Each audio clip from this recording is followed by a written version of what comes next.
Hi friends, எல்லாருக்கும் வணக்கம். 210 kilo தங்கமா? அதோட மதிப்பு வந்து 666 கோடியா?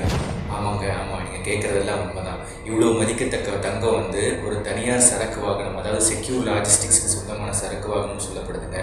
அந்த சரக்கு வாகனம் வந்து பார்த்திங்கன்னா நம்ம கோவை சேலம் நெடுஞ்சாலையில் கோவையிலேருந்து சேலம் நோக்கி வந்துக்கிட்டு இருந்துருக்குதுங்க நேற்று நள்ளிரவில். அதாவது எங்கன்னா ஈரோடு பக்கம் பவானி பக்கத்தில் சமத்துவபுரம் பக்கத்தில் வச்சு என்ன நடந்திருக்குன்னா ஒரு விபத்துக்குள்ளாயிருக்கு அந்த வாகனம் ஒரு வளைவில் திரும்பும்போது. அதாவது அந்த விபத்து நடந்த இடம் வந்து பார்த்திங்கன்னா சித்தோடு காவல்நிலை எல்கைக்குள்ளே வருதுங்க. இந்த இடத்துல வந்து பார்த்திங்கன்னா வளைவில் திரும்பும்போது அந்த செக்யூர் லாஜிஸ்டிக்ஸ்க்கு சொந்தமான அந்த சரக்கு வாகனம், அந்த சரக்கு வாகனத்தில் வந்து என்னென்ன இருக்குதுன்னு பார்த்தீங்கன்னா 810 கிலோ தங்கம். அதோட மதிப்பு வந்தீங்கன்னா வந்து பார்த்தீங்கன்னா 626 கோடி. அந்த வாகனம் பார்த்தீங்கன்னா விபத்துக்குள்ளே இருக்குது நேற்று நள்ளிரவில். எதனால் வந்து பார்த்தீங்கன்னா நேற்று இரவு பெய்த கனமழை மற்றும் சூறைக்காற்றுனால இந்த விபத்து நடந்திருக்குதுன்னு சொல்லப்படுதுங்க.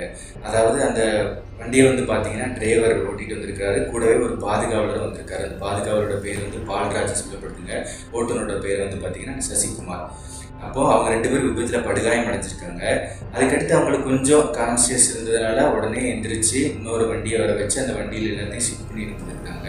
அப்போ காவல்துறைக்கு இந்த தகவல் கிடைச்சதுனால காவல்துறை நேரில் போய் பார்த்து கூட்டம் எதுவும் சேர விடாமல், மக்கள் கூட விடாமல் அடுத்து வண்டியை வந்து நேர சித்தோடு காவல் நிலையத்துக்கு கொண்டு போயிருக்காங்க. இந்த விபத்து நடந்ததுனால கிட்டத்தட்ட 1.5 மணி நேரம் போக்குவரத்து பாதிப்பு ஏற்பட்டிருக்குன்னு சொல்லப்படுதுங்க. 1.5 மணி நேரம் டிராஃபிக் ஜாம் ஆகிருக்குது கோவை சேலம் நெடுஞ்சாலையில் நேற்று ஈரோடில்.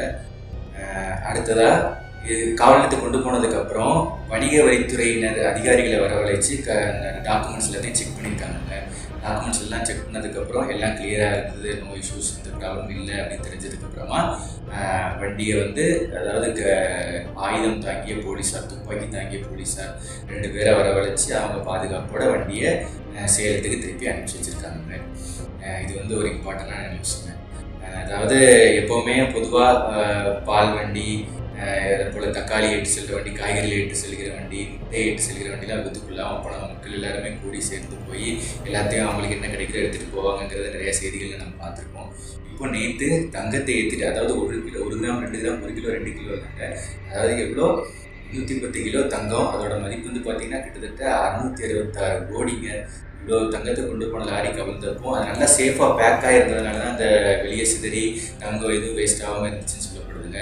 அதை செக்யூராக பேக் பண்ணி கொண்டாந்ததுனால இப்போ சேஃப்டியாக தங்கம் எல்லாமே ஒரு கிராம் கூட வேஸ்ட் ஆகாமல் அவங்க எடுத்துகிட்டு போயிட்டாங்க. ரொம்ப நல்ல விஷயம் தான். கொண்டு வந்தவங்க அதை எங்கெங்கே கொண்டு சேர்க்கப்படுறவங்க சேர்த்துருவாங்க. ஓகேங்க, இதுதான் இன்றைக்கான நியூஸு. ரொம்ப நன்றிங்க. உங்களுக்கு நம்ம சேனல் பிடிச்சிருந்தால் வீடியோ லைக் பண்ணுங்கள், சேனலை சப்ஸ்கிரைப் பண்ணிடுங்க. அடுத்ததாக என்ன நியூஸ் போகணும் நாளைக்குங்கிறத கமெண்ட்டில் தெரிவிங்க. தேங்க்ஸ், நன்றி.